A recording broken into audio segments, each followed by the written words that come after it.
Satan et l'Église est réel, mais les chrétiens ne sont pas aussi pratiques que les occultistes. Quand un chrétien fait face à un problème, il n'est pas pratique. En fait, il disparaît devant son problème au lieu d'appliquer des instructions pratiques de la Bible.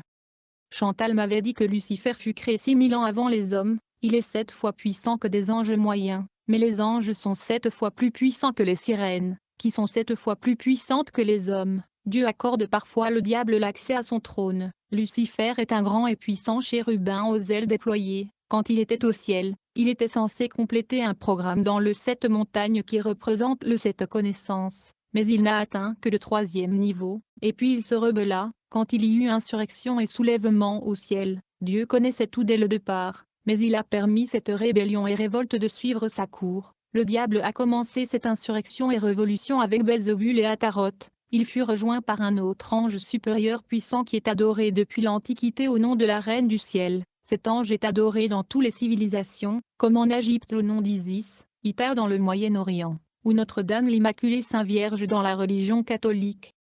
Beaucoup de disciples de Lucifer sont investis dans le cimetière parce que c'est un portail vers le monde de Satan. Ces gens sont appelés le roi de la terre.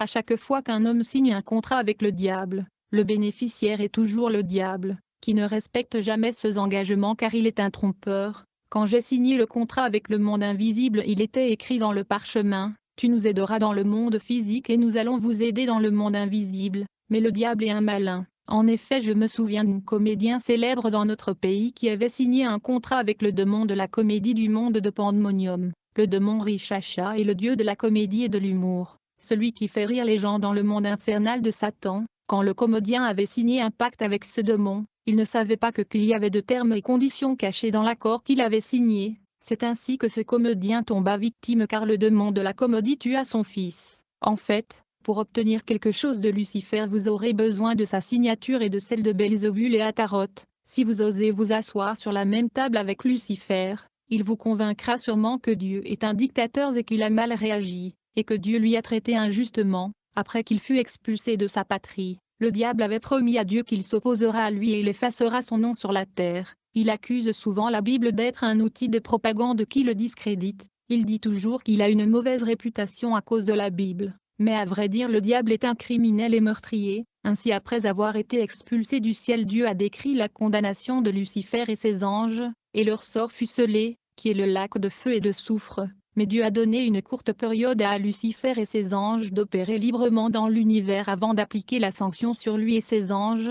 Il est clair pour les anges déchus que leur sanction ne va pas tarder. C'est ainsi qu'ils travaillent pour emmener toute l'humanité avec eux dans le lac de feu. En fait, après la chute de Lucifer et la guerre céleste, il y avait un ange déchu qui était soucieux et nerveux. À chaque fois qu'une année est passée sans que la destruction ne s'abatte sur eux et le monde de Satan, elle allumait une bougie et célébrait. C'est ici l'origine de la fête d'anniversaire. Cet ange déchu qui allumait le bougie chaque année pour célébrer le fait que Dieu retardait leur destruction était adoré au nom de la déesse Artémis. Par ailleurs, le diable dirige un royaume structuré énorme. Après la chute des anges rebelles, ils ont erré dans le cosmos et dans l'univers, mais à la fin ils se sont réunis pour bâtir une nouvelle civilisation. Lucifer a rassemblé les anges qui étaient des bâtisseurs, des constructeurs, artistes et architectes dans le ciel. Ils ont décidé de construire le Pandémonium, la capitale de l'enfer. Ils ont construit ce royaume en une période trop courte, et pourtant il dépasse toute civilisation humaine.